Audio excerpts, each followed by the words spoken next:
هنا القاهرة. هنا القاهرة. أول كلمة انطلقت عبر الإذاعة المصرية في يوم افتتاحها 31 مايو 1934، وأصبح اليوم عيد للإذاعة المصرية.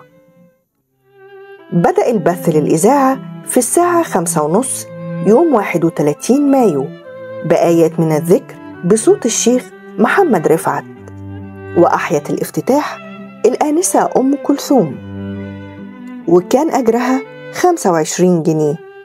وغنى المطرب صالح عبد الحي، وغنى مطرب الأمراء والملوك الأستاذ محمد عبد الوهاب.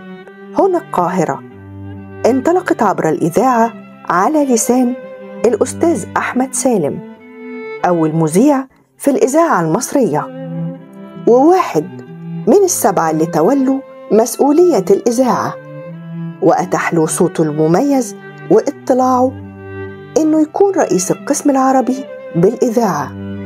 لكن للأسف لم يحفظ تاريخ أحمد سالم الإذاعي بسبب قدم طرق التسجيل، وقدم استقالته عندما عرض عليه طلعت باشا حرب التفرغ لإنشاء شركة مصر للتمثيل. كنت معاكم أنا مروة صالح على راديو 102 FM. كل عام والإذاعة المصرية ومذيعين ومذيعات مصر بألف خير.